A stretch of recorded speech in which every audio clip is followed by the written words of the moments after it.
On this specific paragraph, Commissioners, I want to focus my address in part to the role that is played by Mr. Fadiel Adams, who is a member of parliament. It looks like all the attention is now shifting to the members of parliament. What a time to be alive. From Fadil Adams' appearance being confirmed that he's going to appear at the Madlanga Commission on the 11th of August 2026. And I can now confirm that he will indeed appear before the Commission on the 11th of August. To the Madlanga Commission actually responding to Julius Malema's press brief. I quote, the Madlanga Commission has noted the comments made by Mr. Julius Malema, the leader of the Economic Freedom Fighters, the EFF, at a media briefing on Thursday, the 30th of July, 2026. We know that during the press brief, Julius Malema spoke a lot about Madlanga, made a lot of assertions regarding the Madlanga Commission, but finally they have responded. EFF calls on all South Africans to resist the urge to succumb to juvenile and politically motivated insinuations drawn from the work of the Commission, which are not rooted in any evidence or fact. Despite all attempts to cast doubt over the organization and its leadership, there's been no evidence that ties the EFF to any wrongdoing, and this is a fact we remain proud of. We encourage the Commission and its evidence leaders to rely on evidence and drawn from verifiable and credible processes of the law and legal institutions. Tabloid journalism and speculations by media outlets who have proven vendettas do not constitute evidence, and the use of news articles as evidence by such credible commission only serves to undermine the credibility of the process and turn the Commission itself into a weapon of propaganda. Let us talk about what is going on with the subpoenas and the appearances of the members of parliament, because now we are dealing with the real and the actual political interference. So, to those who don't know, Fadil Adams, it has been confirmed by the spokesperson of the Madlanga Commission that is going to appear on the 11th of August. And I think this is one of the well-anticipated testimonies by the public because of how he's been implicated, especially since we've been dealing with the IDEC segment. We know that he opened those 7 dockets, and those 7 dockets were then later on referred to the IDEC by Minister Senzo Mchunu and Cedric Gabinde, who's the Chief of Staff. After those dockets were then given to the IDEC then started perusing through the dockets. They realized that supplementary affidavits are actually needed. They then asked Fadiel Adams to go to the office, consulted with him, which we heard yesterday from investigator Mancha Rapesu that he was so useless. He gave us the same thing that was in the A1 again. And in consultation, did you bring that to his attention that you are not telling us anything new? Yeah, if it was in a normal way, I was going to tell him that you're not giving us fuck all. But the problem now is he's an honorable member. So I couldn't have. But just to tell the truth, we went there for nothing. Because there were 4 allegations that were made in the initial Section 27 referral by Mr. Fadiel Adams, and was specifically about the PKTT and the slush funds and those properties that were purchased and the hotels and all of those things, as well as the issue of General Madondo and her failing the polygraph test and that 50 million rands that it said that she chowed, and then also that forklift case. That's what Fadiel Adams' Section 27 referral was about. But it just so happened that somehow Madondo's case was inserted. We don't know how. We are still going to get answers from Fadil Adams as well as Perumal. And we also want to understand who is this person that actually shoved those classified documents to Fadil Adams, and that there is no way that Parliament could have captured that moment, and there was no way. How did that person even get inside Parliament?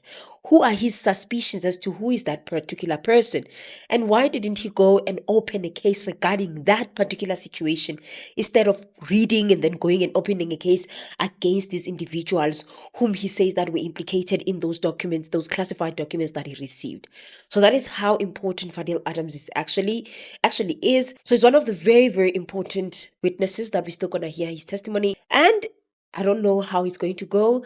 He's always said in his lives and whatever that he was doing on social media, saying that he's ready to go to the Madlanga Commission.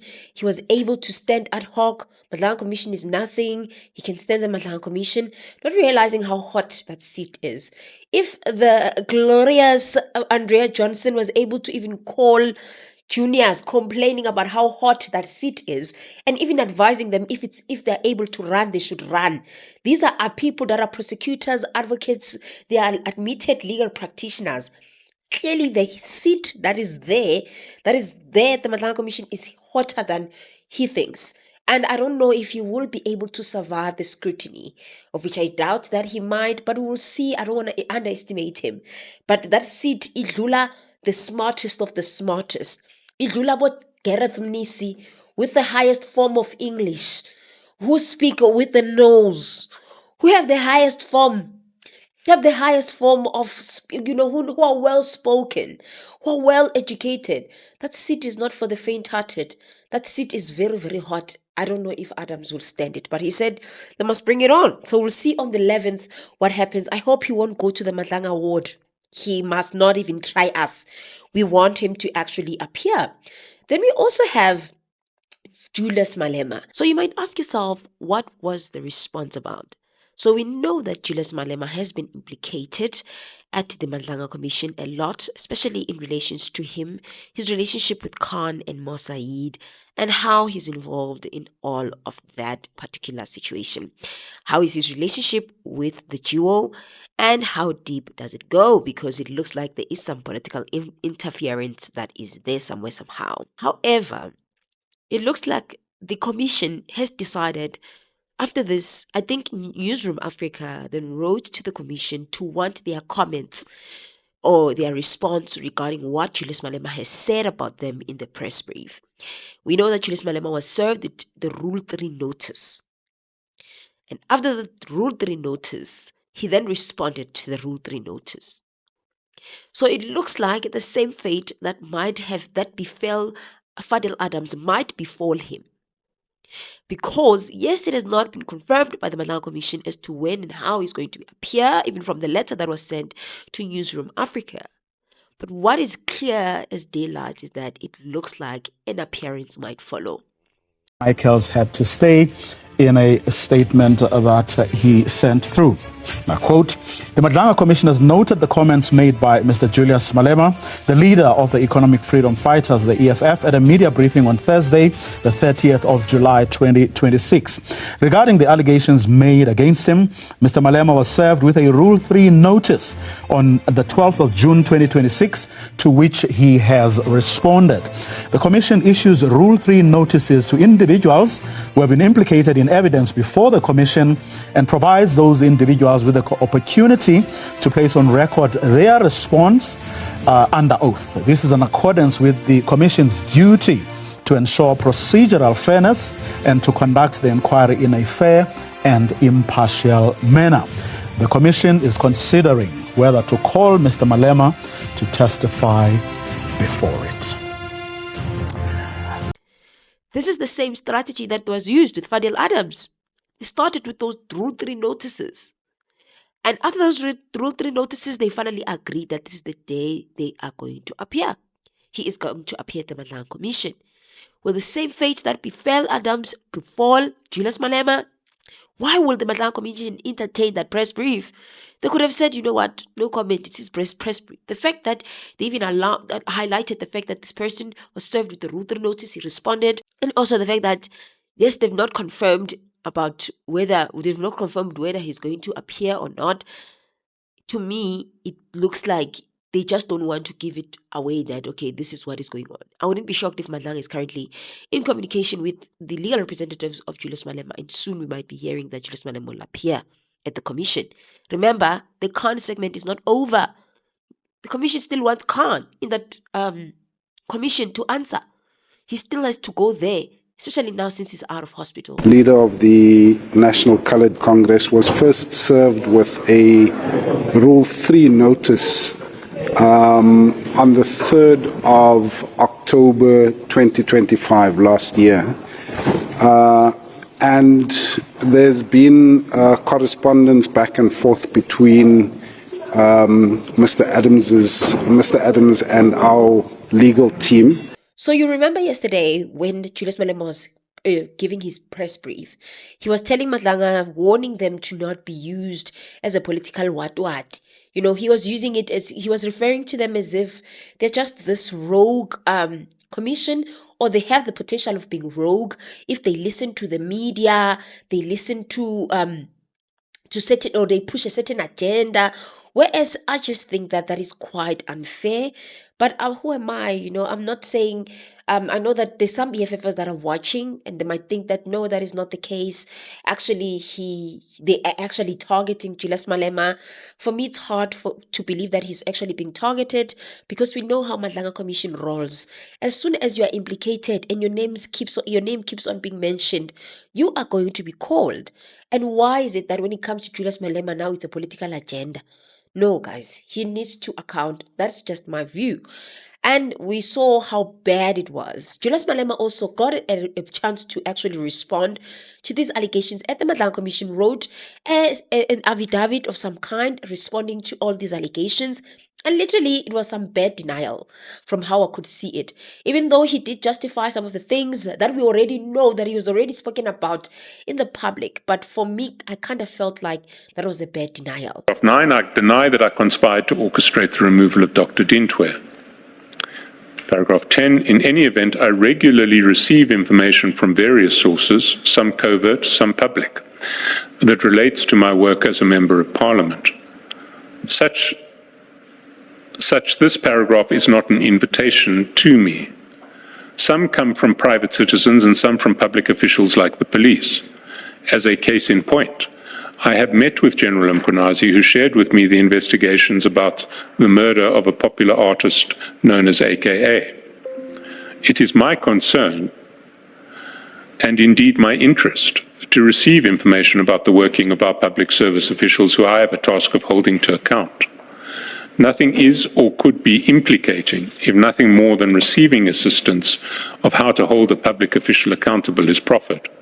And what made it worse is that during his press brief, he did allude to the fact that it seems like he felt like he was never supposed to be asked the questions that he was asked by Advocate Cheskasten, especially in relation to the Mo Said and the Khan's chat. He said that those chats had nothing to do with him and he can't be answering about chats that are between two individuals, whereas he was not even part of that particular conversation. But when you listen to the press brief yesterday, especially when you were speaking about Khan and how Khan did not appear at the ad hoc because they all agreed as the members of parliament that Khan should not appear. But I think one of the biggest takeaways from that is that it looks like he was criticizing the commission, but also not criticizing it. He was saying like really careful, he was using careful words, but when you look carefully, like you listen to him carefully, you just see that he's trying to warn the commission about something. If it was for him, literally, he would not even go to the commission. He will find a way to not go to the commission, because he keeps on assuring fighters that the EFF did not do anything wrong, and he did not do anything wrong, and that they are not implicated. But he himself, in his affidavit, he does say that he is implicated. He's using those words specifically in the affidavit, so he understands the gravity of those allegations that have been made against him. And then Madlanga writes me questions about Khan and Mohammed speaking to each other. So they say Malema says this. The chief says he wants a VBS docket. What?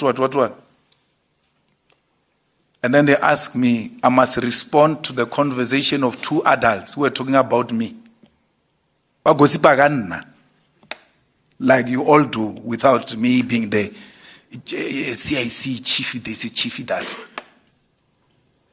All Madlanga investigators must do is that, okay, these guys said to Khan, we want a VBS case number, a person who opened the case, the address. Then look between that date where the case was asked or when it was retrieved from the files of the police and the day of Madlanga, and go and ask the investigating officer, what happened? They wanted a case, perhaps they wanted to intimidate you, or the witnesses, or in between year and year, what happened? Because I don't know what case they are talking about. I don't know who's the investigating officer. I've never spoken to any investigating officer. A proper investigator will say, okay, maybe they wanted a docket, they wanted his address, they wanted to intimidate him. Oh no, they wanted to offer him money. Oh no, let's go and find out from him. Has there been anything from Malema to you since you opened this case? Has there been anything to any witness since this case was open? I've never done anything like that in my life. Khan goes to a DC. The chair is Ntlanhla Mkhwanazi. They say Khan was looking for that case because I was going to help him with his DC. With Chakalson, by implication, he implies that I did that. If I did that, I did it with Ntlanhla Mkhwanazi then. Because Khan was cleared by Ntlanhla Mkhwanazi, who came to the committee and said, actually Khan deserves an award from SAPS. That's Ntlanhla Mkhwanazi saying that about Khan. That's Julius Malema saying that about Johnson. No one says, look at this, look at this. Why did Mkhwanazi say Khan deserves an award? The same way you say, why did Julius say Johnson is Winnie Mandela? Why are you not saying, why did Ntlanhla Mkhwanazi say Khan deserve an award from SAPS for saving the day on that day? And you want me to listen to what you are saying when I know that you are full of hypocrisy, inconsistent, and full of vendetta. And you think what you are saying can get to me? No inconsistent person will ever get to me. No one. So I just think that there's points that he's making that are valid, but it's also he needs to also take accountability on his side, ensure that, you know, he goes and accounts at that commission, he speaks his side of the story or whatever the case may be. But I think people now want to hear his side and they want to hear it there at the Madlanga Commission. But as we heard also from the spokesperson Jeremy Michaels saying that whenever someone has been subpoenaed and has been served, they either going to appear physically or they're going to write like an affidavit to supplement or answer the questions that they have, especially after there's further allegations that have been made against them, for example, like Andrea Johnson. So we know that there's more allegations that have been made against her. We have established that she's a liar, of which I'm still going to make that episode, guys, regarding the testimony of advocate or prosecutor Ramsamy as well as investigator Mancha Rapesu. Amazing testimonies, but we're still going to have a video regarding those people. I'll try either tonight, later on today, or it's going to be tomorrow morning. But what we know for sure is that she's coming back. But Jeremy Michaels told us that there's a possibility that she might not come and testify physically. So Madlanga Commission will then, or the Chief Justice, or the former Justice Mwiseli Madlanga will then decide, and maybe also with the commissioners, they will then decide as to how are they going to do this. Are people going to come and appear physically, or they're going to take a different stance where people are going to write supplementaries? So with Julius Malema, we've already heard from what he wrote from his affidavit. There's still a lot of questions because of how deep he's implicated in this whole thing of Khan. So the best way will be for him to come and appear physically. Is the EFF image damaged by those allegations that got revealed? Which allegations? Which allegations got revealed where against the EFF? And you say perception is everything in politics. Fine, I agree with you. But which perception did you use? Which measure did you use to measure that there is a negative perception against the EFF on the basis of what was revealed in Madlanga? Because if I will tell you there is no negative perception, and you ask me, what am I using? Toyando. I'm using Toyando. It happened after Madlanga. I'm using June 16. Union Building. It happened after Madlanga. What are you using? Whatever. Without using any signs. What are negative perception? What are you using? We have heard from Lieutenant General Ntata Mkhwanazi about how these members of parliament have played a role in all of this whole thing. Even though at that time he said nothing about Julius Malema, the people that were at the forefront that he mentioned was Cola Bernard as well as Fadiel Adams. But it looks like more members of parliament are going to be revealed and the revelations are coming. Hanyan. And with the possibility of Madlanga Commission going to the city of Johannesburg, imagine how many politicians are still going to be implicated that are still going to appear at the Madlanga Commission. That is why I'm saying that the spectacle looks like it's shifting straight towards the members of parliament. They have to account. And they are our leaders. They have to set an example as to how these things are supposed to be done. You can't run away from accountability. When you have been implicated, you have to go and account. Can't want everybody to go and account and answer for their crimes and even say that if Khan is wrong, he should pay for what he's done. But you don't want to come and respond to your problems because people are going to come and defend you and say, no, it's a political agenda. Just come. If you are innocent, go and prove your innocence before the commissioners at the Madlanga Commission. Nonetheless, guys, I don't know what you guys think about everything and the fact that the spectacle is moving towards the members of parliament. It's crazier and very interesting, I must say. And I think more names are still going to be mentioned. These two are just the beginning of it. More is still going to come. Are you ready for it? Let me hear your thoughts in the comment section down below. Tell me what you think about the testimony of Julius Malema, as well as the one that has already been confirmed that is going to be happening on the 11th, which is the one of the Member of Parliament or Honorable Member Fadiel Adams. Nonetheless, guys, I'll see you on my next upload. Bye.